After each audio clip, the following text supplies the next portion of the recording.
Y'all might think it's crazy to try to understand why people who have more than you are hating on you. Why do people that have more than you, that look like they got it together, look like they have everything that you want, right? But they hate you. They treat you mean. They treat you nasty. They go in on you. Look, you all, it's about being content on the inside. These people, they need material to be content. They need the acquisition of things. They need the clothes, the cars, the money, the flashy stuff to look content. That's why they can treat you mean. The person that uses name brands and material things of the world, these are the people that have their identity stuck in that. Because they know without those things, they're trying to figure out where their value is. And see, when you're in God, you don't have to hold on to those things. When you're in God, you put on royalty. When you're in God, you embrace royalty. When only thing you got to do is just believe what God says about you after receiving Christ, and then all of your value is there. All of your value is in the Lord. You got to remember, God says that you are fearfully and wonderfully made. He also says that you are a chosen. When you are chosen, that means you are handpicked, okay? You're also royal. Come on. Royal people don't act like a commoner. Royal people don't behave like a commoner. Royal people have their own code of conduct. Royal people stand out. Royal people is focused on what needs to be focused on, and they're not running after foolishness. Okay? That's why sometimes you have a hard time fitting in, because you're royalty. Okay? That's just like an eagle trying to be friends with chickens. Eagles are meant to soar. Chickens will always stay on the ground. Even if they flap a little bit and they get a little jump, they'll never be able to do what the eagle do. But when you are royalty, you are so much more than people who have not tapped into you are so much more than people who have not tapped into their identity. And that's why you get the stuff that come at you the way that they do, because when you are around different people that have not tapped into their royalty, that got their minds in the wrong places. Some people think that royalty and all the stuff that is good. Some people getting this from the world. They're getting it from the worldly expectations, the worldly systems or whatever, and they're never satisfied. When you're tapped into the things of Satan, you are never satisfied. That's what you got to understand about why some people are hating on you, because of your identity. When you tap into your identity, you don't care about the things they care about. And you're just quite content in being who you are. And they hate you because they cannot figure you out. That's why these people that got more than you, they can't stand you, because you cannot be bought. If you can be bought, they'll love you. If you can be swayed, they'll love you. But because of who you are and because you're royalty, it's not about them swaying you. It's about you maintaining your standard of royalty, so that they want to get what you have and be satisfied with themselves. They got to set down the foolishness. But when you're walking in royalty, you got to understand you cannot be like them. Sometimes we want to be like them, but that's not us. That's not how we are as Christians. Now, going deeper into why people hate you and they have more than you. For one, we already established it's your identity, okay? I pointed out that you're chosen and royal. Also in 1 Peter 2:9, you are holy. You are peculiar. So that means you're out of that ballpark. You're in a whole nother level. And with that being said, there's certain favor that you'll get that they can never get with their things. There are certain doors that's going to open for you that will never open for them, because they're not tapped into the Lord of all the earth. I'm not talking about the God of this world, which is the devil. I'm talking about the Lord that created the heavens and the earth. Because the Bible tells you that the earth is the Lord's and the fullness thereof.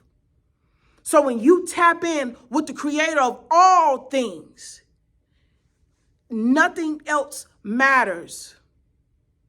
So when you find your fulfillment in God, please know there's abundance and favor that only you can carry that they cannot access to because they've trusted in other gods. This is what I mean.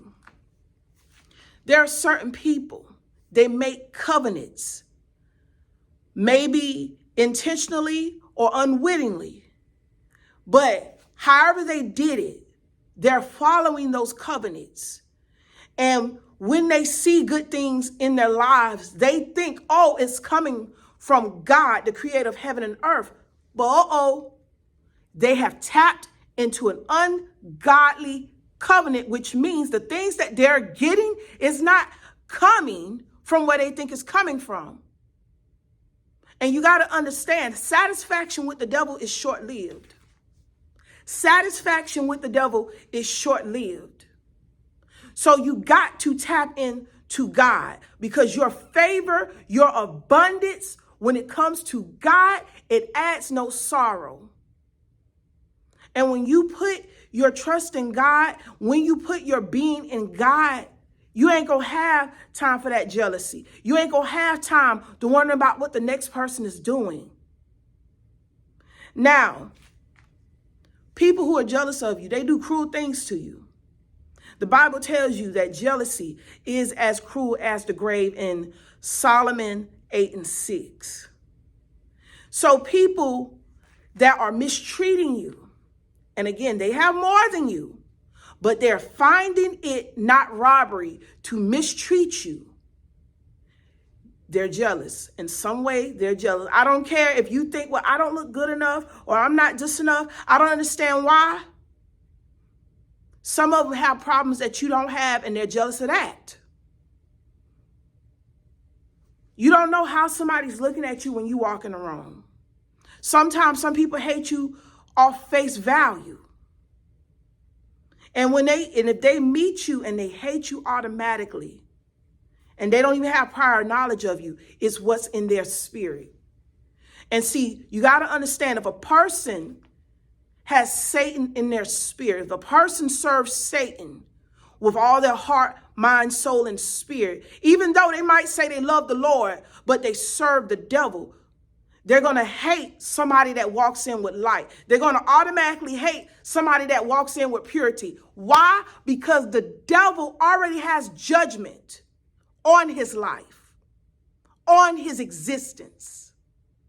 The devil is already doomed. It's no turning back for him.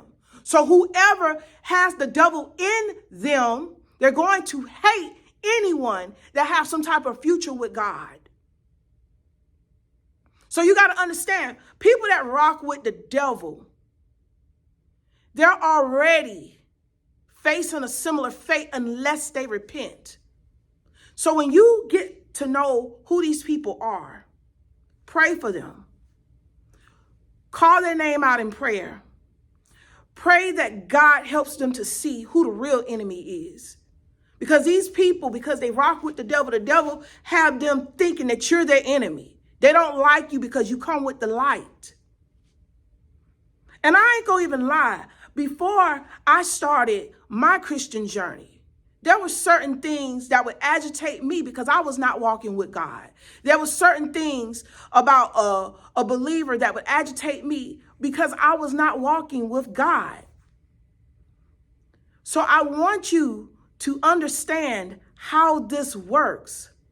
I want you to see how when a person is walking with a spiritual entity that has no future, how they're going to treat you, because that same spiritual entity don't want any of us to have a future. And only thing that spiritual entity is doing is using people so that they won't have a future just like him. That's just like if one person gets in trouble. Me, y'all know I'm a teacher. When students get in trouble, they don't want to get in trouble by themselves. They're going to find somebody else to get in trouble with them. That's how the devil acts. Childish. Okay. So I want y'all to understand that when people dislike you because of their personal reasons, they have more than you, it's because you have things where it counts. When you have Christ, no one can take Christ away from you. And this is something that you need to understand. People get jealous of you because you can get favor amongst people because of your good deeds, because you've let your light shine to others. And some of them, they expect because of certain status and prestige and material possessions and X, Y, and Z, all the stuff that does not determine a good character of a person. They expect those things to override what God has placed on the inside of you. But I want you to be encouraged. Keep walking with your head up. Be sober, be vigilant, and subscribe for more.